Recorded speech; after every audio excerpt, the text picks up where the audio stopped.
네, 여러분 이번에 2부 영상으로 찾아왔는데요. 2부 영상도 여자들을 위한 심리학 쓰신 반요하 원장님과 또 얘기를 나눠보겠습니다.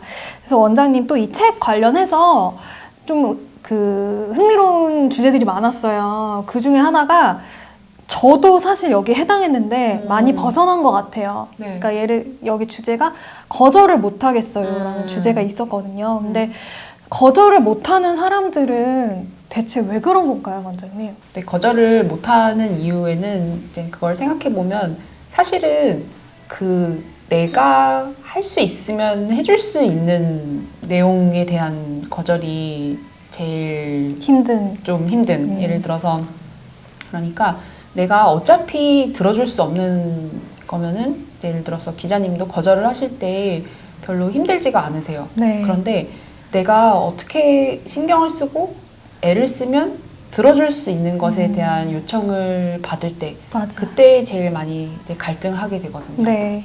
그래서 거절하기 힘든 이유는 내가 어떻게 하느냐에 따라서 상대를 내가 불행하게 할 수도 있고 기쁘게 할 수도 있고 맞아. 그리고 내가 어떻게 하느냐에 따라서 내가 어쩌면 저 사람을 잃을 수도 있고 저 사람이 날 떠나가거나 나를 미워할 수도 있고 내가 나쁜 사람이 될 수도 있고 이 모든 가능성들이 내 손 안에 있다고 생각을 할 때 그럴 때 그 거절의 무게가 무거워지고 거절을 하기가 어려워지는 이유라고 할 수 있겠습니다. 네. 네. 그러면 좀 보통 어떤 약간 좀 뭐랄까요? 좀 마음이 여린 사람들이 거절을 잘 못할 것 같은데 그런가요? 이게 이제 거절을 못하는 요인은 여러 가지가 있을 수 있고 네. 성격이라던가 그런 것들이 결정을 할 수가 있긴 하는데 네. 그리고 그런 사람들을 주로 방금 표현하신 것처럼 네. 저 친구는 좀 너무 마음이 여리다 이런 네. 식으로 표현을 하는데 네. 이면을 살펴보면은 이제 여러 이유들이 좀 깔려 있을 수가 있어요. 예를 들어서 내가 거절을 하게 됐을 때 타인이 느끼게 될 슬픔이나 서운함에 대해서 굉장히 감정이입을 많이 잘 하는 사람이라거나 아니면은 자신이 거절해서 누군가를 힘들게 하는 어떤 그 결과에 대한 죄책감을 크게 느끼는 사람인 경우 네. 또는 자신이 거절을 하고 났을 때 그 결과로 버림받거나 근데 여기서 버린다는 거는 정말로 물리적으로 버린다는 의미가 아니라 심리적으로 그 관계가 단절되거나 아니면은 자신이 심리적으로 버림을 받거나 그 사람이 자신을 떠나갈 수도 있다는 두려움이 클 때 네. 이런 여러 가지 요인이 복합적으로 작용해서 내가 거절을 하는 것에 대한 어떤 마음의 갈등을 많이 결정짓는다고 할 수가 있습니다. 네. 근데 여기도 보니까 갈등을 두려워하는 사람이 거절을 못한다고 하더라고요. 네, 맞나요, 원장님?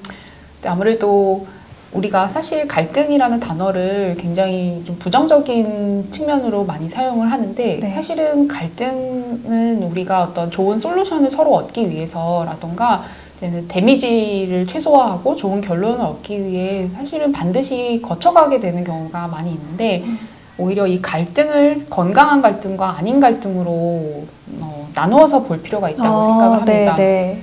그런데 네. 어떤 사람 그리고 사실 우리 모두가 어느 면에서는 네. 갈등이란 것이 발생을 하거나 갈등이 발생하는 가능성 자체가 있는 것만으로도 네. 그것 자체가 굉장히 좀 두려운 위협적인 것이라고 느끼는 경우가 많이 있어요. 네. 그래서 갈등 자체의 발생을 많이 무서워하고 두려워하고 하는 경우는 그것이 거절을 잘 못하고 소가리를 하고 망설이고 하는 것과 좀 많이 이어지게 된다고 이야기를 할 수가 있습니다. 그리고 보니까 내 감정은 나의 것, 너의 감정은 너의 것이라는 주제가 있었어요. 이거에 대해서도 좀 설명 부탁드릴게요. 또 이제 지금의 그 표현도 역시 이제 이렇게 들었을 때는 그렇지 뭐 내 감정은 내 거고 네 감정은 네 거고 당연한 거 아니야? 이렇게 생각할 수도 있을 것 같아요. 당연한 거 아닌가? 뭐 1 더하기 1은 2 같은 게 아닌가? 약간요. 네. 근데 이제 이것의 진정한 의미를 각자 잘 느끼고 행하느냐는 사실 많이 좀 다른 영역이긴 해요. 뭐 저도 마찬가지일 수 있고. 그래서 그것에서 뭐 예를 든다면 내가 누군가한테 부탁을 받았을 때 네. 어떤 부탁을 해줘. 근데 내가 생각하기에는 이게 지금 스케줄이나 어느 내 역량에서 하기에는 너무 무리가 있는 상황일 때 네네. 그러면은 이제 나는 그것을 물론 최대한 정중하게 네. 정중하고 뭐 친절하게 이제 상황과 이유를 설명해서 이제 거절을 했을 때 근데 어떤 상대는 이제 좀 성숙한 상대라면은 네. 아 그렇구나 뭐 이제 뭐 알겠다라고 하던가 할 수도 있고 아니면 어떤 사람은 그냥 서운해할 수도 있고 어떤 사람은 이제 납득은 하겠지만 서운해라고 할 수도 있고 네. 근데 또 어떤 부류의 사람은 반응을 할 때 그래도 방금 제가 이전에 얘기한 사람은 알겠지만 서운해라고라도 표현했는데 지금 마지막에 언급할 사람은 어떠냐면은 이제 네 거절은 잘못됐어라고 이야기를 한 사람들이 있어요. 거절을 너가 하다니 너가 냉정하고 네. 너 어쩜 그렇게 냉정하고 나쁘고 이기적일 수 있니? 그래서 이제 너 너무 가혹해라는 이제 그런 뉘앙스의 표현. 네. 그러니까 내가 어떤 옳지 않은 행동을 마치 한 것처럼 표현하고 이제 비난하는 사람이 있을 수 있겠죠. 네. 그래서 나의 거절에 따라서 이런 다양한 스펙트럼의 반응이 펼쳐져요. 네. 생각보다 그래 뭐 알겠어. 뭐 고민해줘서 고마워. 아니면은 그래 알겠지만 이제 뭐 마음은 서운한 반응. 그쵸. 하나는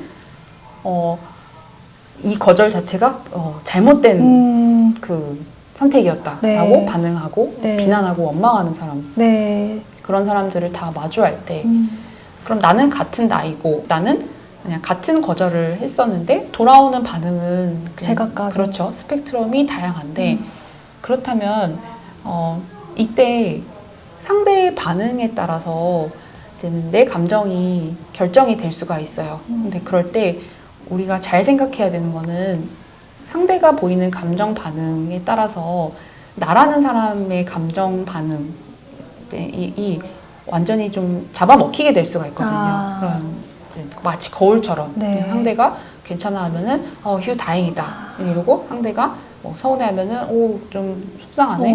상대가 원망하면은 이제 거기에 반발심이 들다가도 내가 진짜 약간 나쁜 사람인가? 난 왜 그랬지? 이런 식으로 그렇게 해서 내 감정이 그 상대의 반응에 완전히 먹혀버리게 될 수가 있어요. 근데 우리가 물론 상대의 다른 반응에 따라서 편안함과 불편함을 느낄 수는 있어요. 네. 거기까지는 괜찮은데 그 이후에 그냥 나의 어떤 감정이나 반응이나 정당함이나 이런 것들이 그 상대랑 같이 붙어버려서 그것이 내 행불행을 결정하게 되는 상황으로 가게 되는 경우들이 많이 있거든요. 네. 그래서 이제 그것을 이제 표현할 때 일단은 상대의 반응에 따라서 내가 좀 마음이 불편하고 하는 것까지는 그럴 수 있다. 근데 그 다음으로 이어졌으면 하는 생각이 하지만 지금 내 감정은 나의 것이고 내 선택으로 인한 이제 반응이나 생각이나 서운함은 이제 거기서부터는 너의 것.